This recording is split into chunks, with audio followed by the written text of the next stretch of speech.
प्रिय स्टूडेंट, ज्ञान केंद्र BSCB में आप सबका स्वागत है। आज हम सब करने वाले हैं 10 महत्वपूर्ण ऑब्जेक्टिव क्वेश्चन वास्तविक संख्या से, जो आपको बिहार बोर्ड 10th के एग्जाम में काफ़ी हेल्प करेगी। तो इस वीडियो को ज़रूर अच्छे से पूरा देखिएगा, सब्सक्राइब कर लीजिएगा। चलिए शुरुआत करते हैं।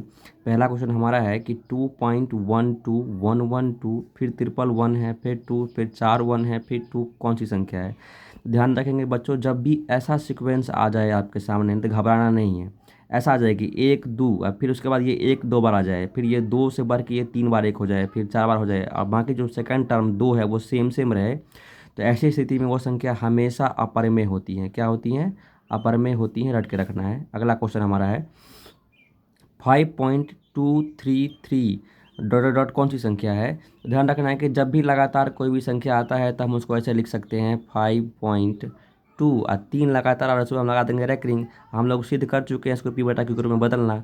जिस पर भी ये रैकरिंग वाला सवाल आ जाए समझना है वो संख्या परमेय संख्या होती है। कौन सी संख्या होती है?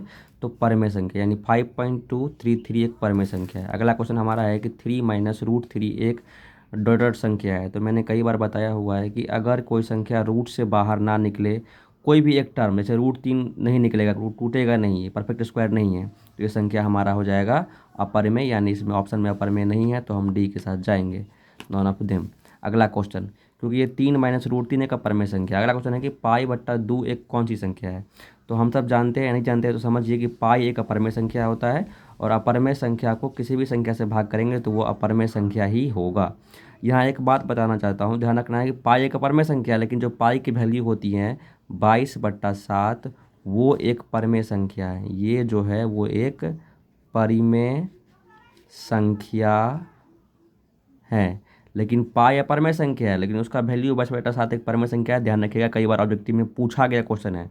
अगला क्वेश्चन है कि 144 में 2 का कितना घात होगा। तो बड़ा ही आसान सवाल होता है ये। 144 का आप एलसीएम कर लेना, जो भी हाईएस्ट घात आएगा, जैसे यहाँ मैं करके बता रहा हूँ। 144 का अगर हम लोग एलसीएम करेंगे तो 2 सत्ते 14, 2 दूना 4 72, 2 से करेंगे तो 36, 2 से करेंगे तो 18 और 2 से करेंगे तो 9 और फिर 3 तिया 9। तो पूछ रहा है कि 2 का अधिकतम घात कितना होगा। तो देख रहे हैं कि 2 आ रहा है, 1 2 3 4, 4 2 आ रहा है, 4 2 आ रहा है और 3 तिया 9। कहीं पे गलती तो नहीं हुआ? देखते हैं एक बार दोबारा। 72, 2 से 36, 2 से 18, 2 से 9, फिर 3 तिया 9, 3 तिया 9 दूना 18, दूना 36, दूना 72, बिल्कुल सही। तो 2 हमारा जो है वो 1 2 3 4 आया है। इसका मतलब हम कह सकते हैं कि 2 का अधिकतम घात कितना हो जाएगा? 4 हो जाएगा। तो इस सवाल का आंसर जो है 144 में 2 का अधिकतम घात जो होगा 4 होगा, जो हमारे इस ऑप्शन में नहीं है। तो इसके साथ हम डी जाएंगे, नॉन ऑफ देम, यानी नॉट, इनमें से कोई नहीं। अगला क्वेश्चन है कि निम्न में से कौन अभाज्य संख्या है। तो अभाज्य संख्या वो संख्या होती है जो सिर्फ अपने आप से कटता हो और 1 से कटता हो। ऐसी संख्या जो खुद से और 1 से कटे, तो ध्यान रखा, 8 तो 2 से भी कटता है, 4 से भी कटता है, तो ये हमारा नहीं होगा। 49 7 से कटता है, ये नहीं होगा। 15 3 से भी कटता है, 5 से भी कटता है, ये नहीं होगा। तो बचा कौन? डी। डी एक 19, मतलब 19 एक अभाज्य संख्या है, जो ऑप्शन डी में है, जो खुद से कटता है और 1 से कटता है। अगला क्वेश्चन है कि 0.6 पर रैकरिंग लगा है को p/q के रूप में बदले। मैंने बताया हुआ कि दशमलव के बाद जितने भी अंक पर ये लाइन रहता है ना, बट्टे करके उतने पर 9 डालना। तो यहाँ मैं बनाता हूँ हल्का छोटे से गैप में। देखो 6 पर रैकरिंग है तो बट्टा में 9 कर दो, और फिर जो ऊपर में 6 है उसको 6 लिख दो, और उसके बाद 0 को हटाएंगे भी तो कोई फर्क नहीं पड़ेगा, आप इसको काट लीजिए। तो काटेंगे तो 3 दूना 6 और 3 तिया 9 आएगा, मतलब 2/3 आएगा। 2/3 बोले तो इसका आंसर हो जाएगा हमारा सी। एक बार मैं दोबारा बता रहा हूँ कि जब भी रैकरिंग का सवाल ऐसा आता है, तो जब पॉइंट के बाद जितने अंक पर वो रैकरिंग का लाइन होता है ना, बट्टे में उतना 9 पड़ता है, और जो संख्या है वो ऊपर लिख देते हैं, फिर काट के जो आता है वो हमारा आंसर हो जाता है। अगला क्वेश्चन है कि इनमें से कौन अपरमेय संख्या है।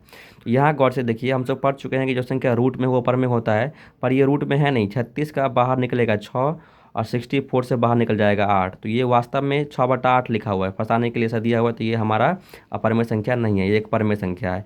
यहाँ पर भी 1 से बाहर तो 1 निकल जाएगा और 81 से 9 निकल जाएगा, तो ये भी हमारा परमेय संख्या नहीं है, ये एक परमेय संख्या है।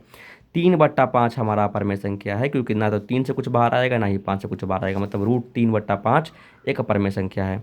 अगला क्वेश्चन है सह अभाज्य संख्याओं का मौसा कितना होता है। तो ध्यान रखना कि सह अभाज्य संख्याओं का मौसा हमेशा 1 होता है। को प्राइम नंबर का मौसा हमेशा 1 होता है, अर्थात 5,7 ऐसे क्वेश्चन में करके पूछे कि इसका मौसम कितना होगा, तो 1 होगा। अगला क्वेश्चन है निम्नलिखित में से कौन यौगिक संख्या है। तो यौगिक संख्या वह संख्या होती है जो एक और अपने के अलावा भी किसी और संख्या से कटता हो। तो इसमें देख रहे हैं कि 3 एक और अपने आप से कट रहा है, तो ये एक अभाज्य संख्या है। 7 भी एक अभाज्य संख्या क्योंकि एक और अपने आप से कट रहा है। 4 लेकिन एक अपने आप और 2 से भी कट रहा है, इसलिए 4 हमारा क्या है, एक यौगिक संख्या है। इस वीडियो में बस इतना ही। आशा करता हूँ कि आपको सब वीडियो अच्छा लगा होगा। मिलते हैं नेक्स्ट वीडियो में नेक्स्ट किसी टॉपिक के साथ।